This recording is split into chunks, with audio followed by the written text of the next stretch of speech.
जय माता दी। प्रेम से बोलिए संतोषी माता की जय।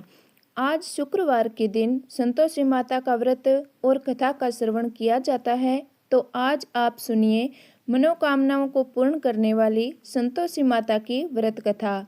एक बुढ़िया थी, उसके 7 बेटे थे, 6 कमाने वाले थे, जबकि एक निकम्मा था।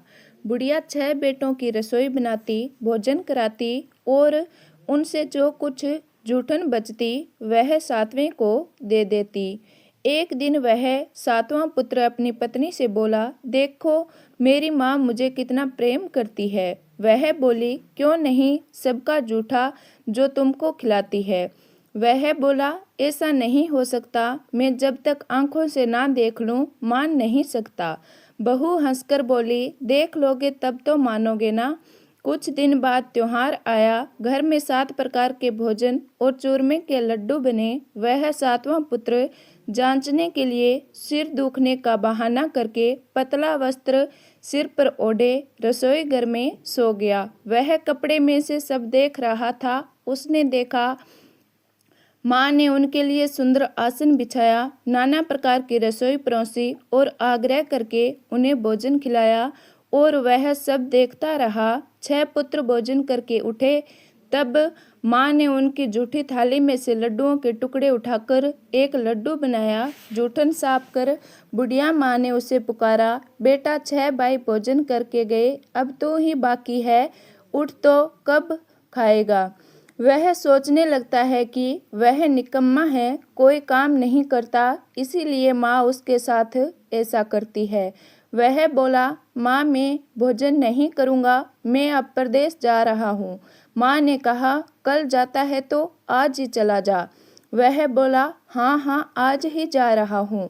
यह कहकर वह घर से निकल गया। चलते समय पत्नी की याद आई। वह गौशाला में उपले पाथ रही थी। वहां जाकर बोला, हम जावें परदेश, आवे कुछ काल, तुम रहो संतोष से, धर्म आपनो पाल। वह बोली, जाओ पिया आनंद से, हमारो सोच हटाए, राम भरोसे हम रहें, ईश्वर तुम्हें सहाय। 2 निशानी आपकी, देख धरूं मैं धीर, शुद्धि मति बिसारियो, रखियो मन गंभीर। अर्थात जाते समय पत्नी ने कहा, हे पतिदेव आप अच्छे से जाइए, मेरे बारे में बिल्कुल भी चिंता मत करिए, और हाँ एक कृपा करिए, आप जाते समय मुझे कुछ ऐसी निशानी दीजिए जिसे देखकर मैं आपको याद करती रहूं। वह बोला, हे पगली, मेरे पास तो कुछ नहीं है, यह अंगूठी है, सो ले ले और अपनी कुछ निशानी मुझे दे दे। वह बोली, मेरे पास क्या है, यह गोबर भरा हाथ है। यह कहकर उसकी पीठ पर गोबर के हाथ की छाप मार दी। वह चल दिया। चलते चलते दूर देश में पहुंचा। वहां एक साहूकार की दुकान थी। वहां जाकर कहने लगा, भाई मुझे नौकरी पर रख लो। साहूकार को तो जरूरत थी, बोला हाँ रह जा। लड़के ने पूछा, तनख्वाह क्या दोगे? साहूकार ने कहा, काम देखकर दाम मिलेंगे। साहूकार की नौकरी मिली। वह सुबह 7 बजे से रात के 10 बजे तक नौकरी जाने लगा। कुछ दिनों में दुकान का सारा लेन देन, हिसाब किताब, ग्राहकों को माल बेचना, सारा काम करने लगा। साहूकार के साथ 8 नौकर थे। वे सब चक्कर खाने लगे। अरे यह तो बहुत ही होशियार बन गया। सेठ ने भी काम देखा और 3 महीने में ही उसे आधे मुनाफे का हिस्सेदार बना दिया।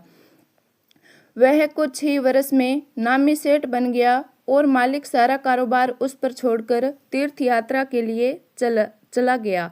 उधर उसकी पत्नी को सास ससुर दुख देने लगे। सारी गृहस्थी का काम करवा के उसे लकड़ी लेने जंगल भेजते। इसी बीच घर के आटे में से जो भूसी निकलती उसकी रोटी बनाकर रख जाती और फूटे नारियल की खो में पानी। एक दिन वह लकड़ी लेने जा रही थी। रास्ते में बहुत सी स्त्रियां संतोषी माता का व्रत करती हुई दिखाई दी।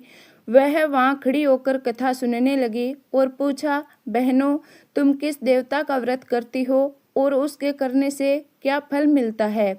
यदि तुम इस व्रत का विधान मुझे समझाकर कहोगी तो मैं तुम्हारा बड़ा ही एहसान मानूंगी। तब उसमें से एक स्त्री बोली, सुनो बहन, यह संतोषी माता का व्रत है। इसके करने से निर्धनता दरिद्रता का नाश होता है और जो कुछ मन में कामना हो सब संतोषी माता की कृपा से पूरी होती है। तब उसने उससे व्रत का विधि पूछी। वह बोली, सवा आने का गुड़ चना लेना, इच्छा हो तो सवा पाव आने का लेना या ₹1.25 का भी सहूलियत के अनुसार लेना, बिना परेशानी और श्रद्धा व प्रेम से जितना भी बन पड़े रुपया लेना। प्रत्येक शुक्रवार को निराहार रहकर कथा सुनना, इसके बीच क्रम टूटे नहीं, लगातार नियम पालन करना। हे बहन, इस कथा को सुनने वाला कोई ना मिले तो घी का दीपक जला करके उसके आगे या जल के पात्र को सामने रख के कथा कहना। यह कार्य सिद्ध ना हो तब तक नियम का पालन करना और कार्य सिद्ध हो जाने पर व्रत का उद्यापन करना। 3 मास में माता फल पूरी करती है। यदि किसी के ग्रह खोटे भी हो तो भी माता वर्ष भर में कार्य सिद्ध करती है। फल सिद्धि होने पर उद्यापन करना चाहिए, बीच में नहीं। उद्यापन में 2.5 सेर आटे का खाजा तथा इसी परिणाम से खीर तथा चने का साग करना। 8 लड़कों को भोजन कराना, जहाँ तक मिले देवर जेठ भाई बंधु के हो, ना मिले तो रिश्तेदारों और पास पड़ोसियों को बुलाना, उन्हें भोजन कराकर यथाशक्ति दक्षिणा देना। माता का नियम पूरा करना, उस दिन घर में खटाई ना खाना। यह सुनकर बुढ़िया के लड़के की बहू चल दी। रास्ते में लकड़ी के बोझ को बेच दिया और उस पैसों से गुड़ चना ले लिया। माता के व्रत की तैयारी कर आगे चली। सामने मंदिर देख पूछने लगी, यह किसका मंदिर है? सब कहने लगे, संतोषी माता का मंदिर है। यह सुनकर माता के मंदिर में जाकर चरणों में लौटने लगी। दीन होकर विनती करने लगी, माँ, मैं बहुत ही अज्ञानी हूँ, व्रत के कुछ भी नियम नहीं जानती, मैं दुखी हूँ। हे माता जगत जननी, मेरा दुख दूर करो, मैं तेरी शरण में हूँ। माता को दया आई। एक शुक्रवार बीता कि दूसरे को उसके पति का पत्र आया और तीसरे को उसका भेजा हुआ पैसा पहुँचाया। यह देख जेठ जेठानी मुँह सिकोड़ने लगे। जेठ जेठानी के लड़के उसे ताने देने लगे, काकी के पास तो अब पत्र भी आने लगा, रुपया आने लगा, अब तो काकी की खातिर बढ़ेगी। अब देखिए बेचारी सरलता से कहती, भैया कागज आवे रुपया आवे, हम सबके लिए अच्छा है। ऐसा कहकर आंखों में आंसू भरकर संतोषी माता के मंदिर में मातेश्वरी के चरणों में गिरकर रोने लगी। हे माँ, मैंने तुमसे पैसा कब मांगा है? मुझे पैसे से क्या काम, मुझे तो अपने सुहाग से काम है, मैं तो अपने स्वामी के दर्शन मांगती हूँ। तब माता ने प्रसन्न होकर कहा, जा बेटी, तेरा स्वामी आएगा। यह सुनकर खुशी से बावली होकर घर में जा काम करने लगी। अब संतोषी माँ विचार करने लगी कि इस भोली पुत्री को मैंने कह तो दिया कि तेरा पति आएगा, लेकिन कैसे? वह तो इसे स्वप्न में भी याद नहीं करता, उसे याद दिलाने को मुझे ही जाना पड़ेगा। इस तरह माताजी उस बुढ़िया के बेटे के पास जाकर स्वप्न में प्रकट होकर कहने लगी, साहूकार के बेटे सो रहा है या जागता है? वह कहता है, माता सोता भी नहीं जागता भी नहीं, कहो क्या आज्ञा है? माँ कहने लगी, तेरे घर बार कुछ है कि नहीं? वह बोला, माँ मेरे पास सब कुछ है, मैया माँ है, बाप है, बहू है, क्या कमी है? माँ बोली, भोले पुत्र, तेरी बहू घोर कष्ट उठा रही है, तेरे माँ बाप उसे परेशानी दे रहे हैं, वह तेरे लिए तरस रही है, तू उसकी सुध ले बेटा। वह बोला, हाँ माँ जी, यह तो मालूम है, परंतु जाऊँ कैसे? प्रदेश की बात है, लेन देन का कोई हिसाब नहीं, कोई जाने का रास्ता भी नजर नहीं आता, कैसे चला जाऊँ? माँ कहने लगी, मेरी बात मान, सवेरे नहा धोकर संतोषी माता का नाम ले, घी का दीपक जला, दंडवत कर दुकान पर जाकर बैठ जा। देखते ही देखते सारा लेन देन हो जाएगा, जमा माल बिक जाएगा, सांझ होते धन का भारी ढेर लग जाएगा। अब मैया की बात मानकर वह नहा धोकर संतोषी माता को दंडवत कर घी का दीपक जलाकर दुकान पर जा बैठा। थोड़ी ही देर में देने वाले रुपया लाने लगे, लेने वाले हिसाब लेने लगे। कोठरी में भरे सामान के खरीदार नगद दाम से सौदा करने लगे। शाम तक धन का भारी ढेर लग गया। मन में माता का नाम ले चमत्कार देखकर प्रसन्न हो घर के जाने के वास्ते गहना कपड़ा सामान खरीदने लगा। यहाँ काम से निपट तुरंत घर को रवाना हुआ। उधर उसकी पत्नी जंगल में लकड़ी लेने जाती है। लौटते वक्त माताजी के मंदिर में विश्राम करती है। वह तो उसके प्रतिदिन रुकने का स्थान जो ठहरा। धूल उड़ती देख वह माता से पूछती है, हे माता, यह धूल कैसे उड़ रही है? माता कहती है, हे पुत्री, तेरा पति आ रहा है। अब तू ऐसा कर कि लकड़ियों के 3 बोझ बना ले। एक नदी के किनारे रख, दूसरा मेरे मंदिर में। तेरे पति को लकड़ियों का गट्ठर देख मोह पैदा होगा। वह यहाँ रुकेगा, नाश्ता पानी खाकर माँ से मिलने जाएगा। तब तू लकड़ियों का बोझ उठाकर जाना और चौक में गट्ठर डालकर जोर से आवाज लगाना, लो सासू जी लकड़ियों का गट्ठर लो, भूसी की रोटी दो, नारियल के कपड़े में पानी दो। आज मेहमान कौन आया है? अब देखिए। माता का आदेश मानकर वह प्रसन्न मन से लकड़ियों का 3 गट्ठर बनाई। एक नदी के किनारे पर और दूसरा माताजी के मंदिर में रखा। इतने में मुसाफिर अर्थात उसका पति आ पहुंचा। सूखी लकड़ी देखकर उसकी इच्छा उत्पन्न हुई कि हम यहीं पर विश्राम करें और भोजन बनाकर खाकर पीकर गांव जाएं। इसी तरह रुककर भोजन बना करके विश्राम करके गांव को गया। सबसे प्रेम से मिला। उसी समय सिर पर लकड़ी का गट्ठर लिए वह उतावली सी आती है। लकड़ियों का भारी बोझ आंगन में डालकर जोर जोर से 3 आवाज देती है, सासू जी लकड़ियों का गट्ठर लो, भूसी की रोटी दो, आज कौन मेहमान आया है? नारियल के खोपड़े में पानी दो। यह सुनकर उसकी सास बाहर आकर अपने दिए हुए कष्टों को भुलाने हेतु कहती है, बहू ऐसा क्यों कहती है? तेरा मालिक ही तो आया है। आ बैठ, मीठा मीठा भात खा, भोजन कर, कपड़े गहने पहन। उसकी आवाज़ सुनकर उसका पति बाहर आता है। अंगूठी देख व्याकुल हो जाता है। माँ से पूछता है, माँ यह कौन है? माँ बोली, बेटा यह तेरी बहू है। जब से तू गया है ना तब से सारे गांव में भटकती फिरती है। घर का काम काज कुछ करती नहीं। 4 पहर आकर खाना खा जाती है। वह बोला, ठीक है माँ, मैंने इसे देखा और तुम्हें भी। मुझे समझ में आ रहा है कि कौन सही है और कौन गलत। अब दूसरे घर की ताली दो, उसमें मैं रहूँगा। माँ बोली, ठीक है, जैसी तेरी मर्जी। तब वह दूसरे मकान की 3री मंजिल का कमरा खोल के सारा सामान जमाता है। एक ही दिन में राजा के महल जैसा ठाट बाट बन गया। अब क्या था, वह बहुत सुख भोगने लगी। इतने में शुक्रवार आया। उसने अपने पति से कहा, हे प्राणनाथ, मुझे संतोषी माता के व्रत का उद्यापन करना है। पति बोला, खुशी से कर लो। वह उद्यापन की तैयारी करने लगी। जेठानी के लड़कों को भोजन के लिए कहने गई। उन्होंने मंजूर भी किया, परंतु पीछे से जेठानी ने अपने बच्चों को सिखाया, देखो भोजन के समय खटाई मांगना, जिससे उसका उद्यापन पूरा ना हो सके। अब देखिए, लड़के भोजन करने आए, खीर खाया, पेट भर खाना खाया, परंतु बाद में खाते ही कहने लगे, हमें खटाई दो, खीर खाना हमको नहीं बाता। खीर को देखकर अरुचि होती है। वह कहने लगी, बच्चों, खटाई किसी को नहीं दी जाएगी, यह तो संतोषी माता का प्रसाद है। लड़के उठ खड़े हुए, बोले, पैसा लाओ, हमें खटाई खरीदनी है, नहीं तो हम तुम्हारे उद्यापन में भोजन ग्रहण नहीं करेंगे। भोली बहू कुछ नहीं जानती थी, उन्हें पैसे दे दिए। लड़के उसी समय हट के इमली खटाई खाने लगे। यह देखकर बहू पर माताजी ने कोप किया। राजा के दूत उसके पति को पकड़ ले गए।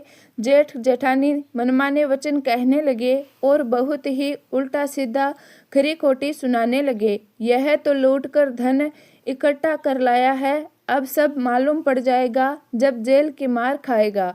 बहू से यह सब सुनकर सहन नहीं हुआ।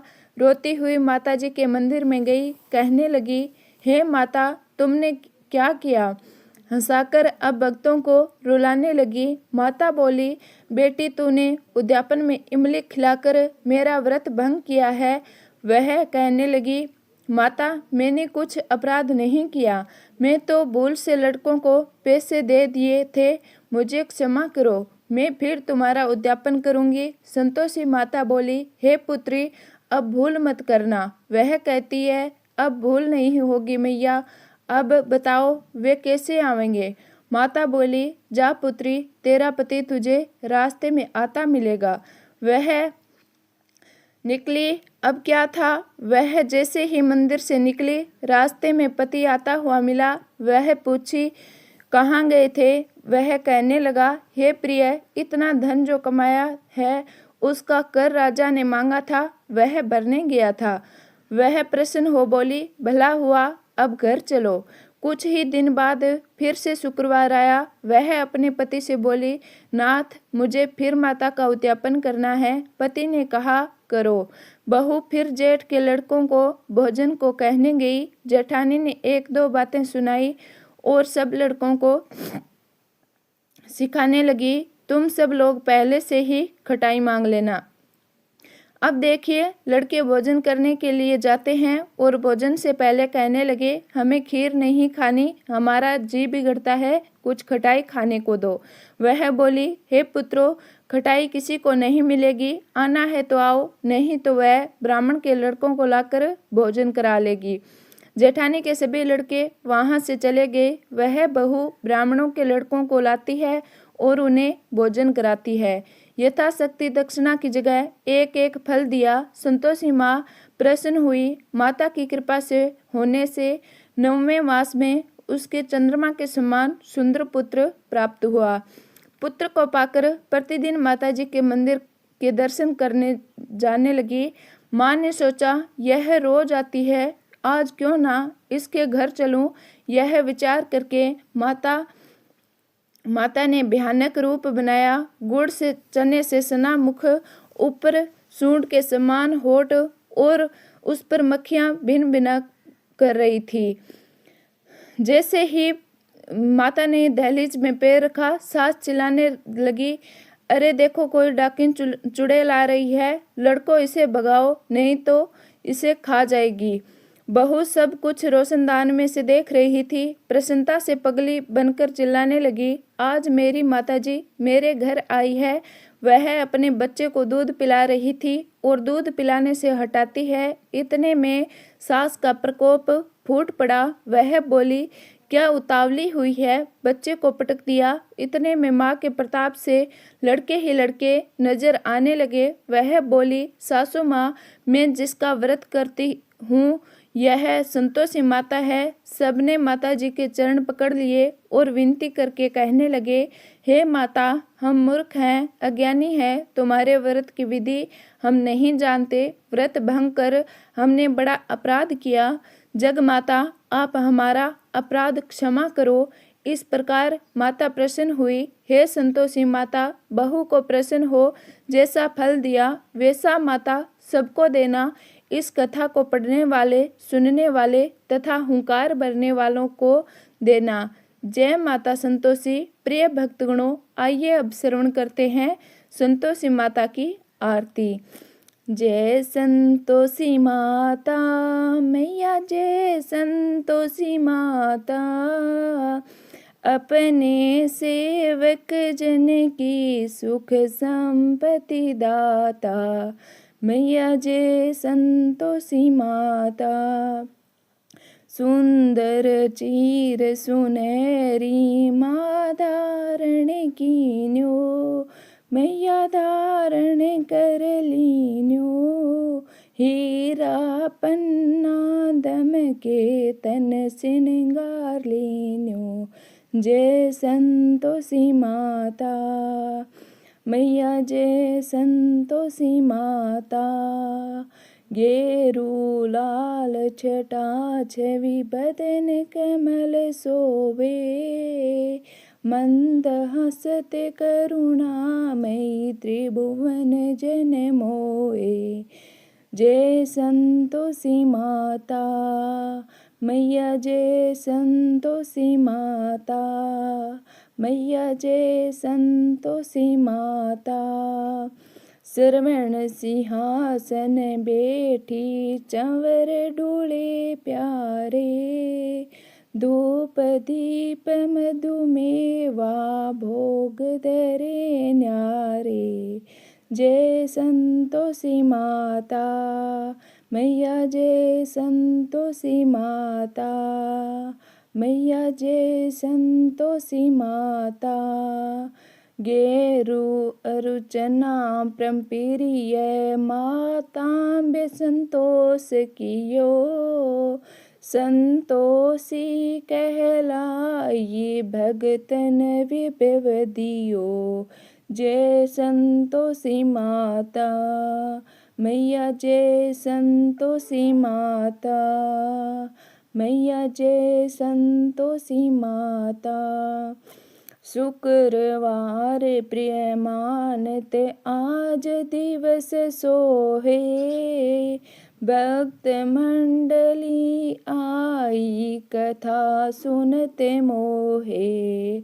जय संतोषी माता, मैया जय संतोषी माता। मंदिर जगमग ज्योति मंगल देवनी छाई, विनय करे हम सेवक चरणन सिर नाई। जय संतोषी माता, मैया जय संतोषी माता। भक्ति भाव में पूजा अंगीकृत कीजे, जो मन बसे हमारे इच्छित फल दीजे। जय संतोषी माता, मैया जय संतोषी माता, मैया जय संतोषी माता। दुखी दरिद्र रोगी संकट मुक्त किए, बहुधन धान्य भरे घर सुख सौभाग्य दिए। जय संतोषी माता, मैया जय संतोषी माता। ध्यान धरे जन तेरो वांछित फल पायो, पूजा कथा श्रवण कर घर आनंद आयो। जय संतोषी माता, मैया जय संतोषी माता, मैया जय संतोषी माता।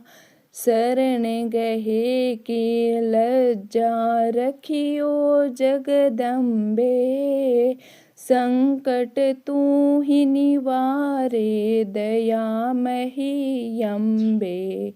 जय संतोषी माता, मैया जय संतोषी माता, मैया जय संतोषी माता।